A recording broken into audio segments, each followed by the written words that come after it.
Hey guys, how is everybody after the, sunod-sunod na mga bagyo from last week? As for us, we are all doing fine. At medyo matagal-tagal akong hindi nakasilip dito sa aming rooftop. At dahil dyan, yung mga halaman ko ay nadiligan ng tubig ulan. So this is what they are at the moment. Pak! Yan.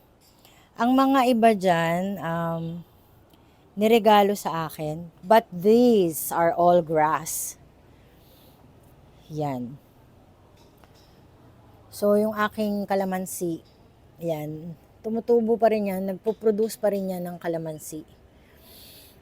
Yan siya, guys. Bakit parang di makita yung iba? Yan siya.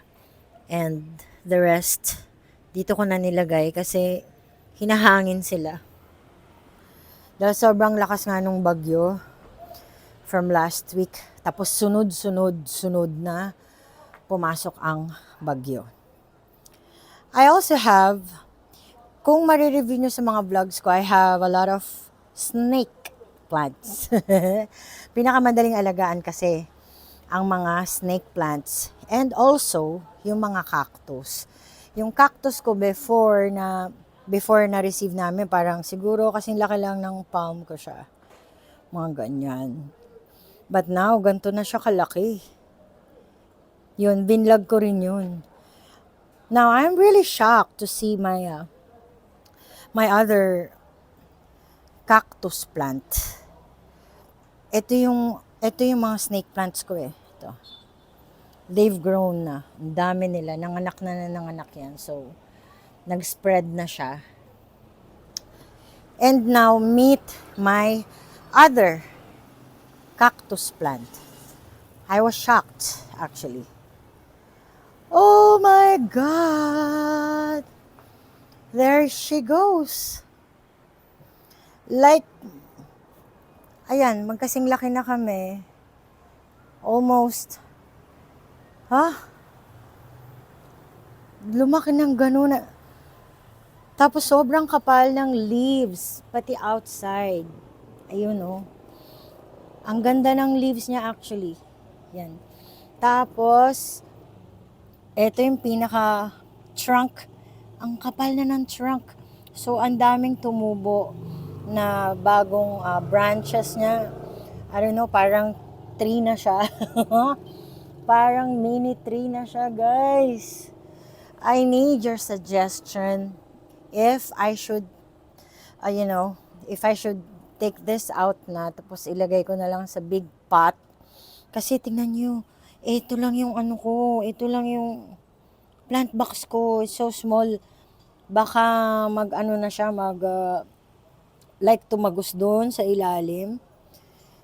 Yeah, it's so big. Yeah, I never imagined na this would grow this big, guys. Di ko na imagine yun Kung nakita, I didn't see it coming. Pero ang ganda niya, di ba? Maganda siya, but, it's just kind of big for a small, plant box. Kasi maliit lang yung mini garden lang to talaga, which I started to grow plants nung, mag-pandemic. Pero beforehand, meron na talaga siyang plants. Kaya lang, pag di naaasikaso, mamamatay sila. I have to grow another, set of plants. Yan. So, suggestions guys. I need your suggestions. Do I need to take this out na? Move to another pot? Medyo mahihirapan ako kasi like yung branches niya dun sa labas, it's already out there. I need to cut those off. My gosh. Diba? Diba? Pero maganda siya. Kulit eh. Anyway guys, just take good care of yourself guys. Mag-ingat kayo sa araw-araw, sa lahat ng oras. Yarn. Ayun yung baba. Ayun, pinakababa. And also, always keep in mind that we should always be happy. because life is short and you'll never know. Bye for now and have a good evening. Napaka-Janet Jackson, Diyos ko dahil ang mga tigyawat ko pumuputok. Good night!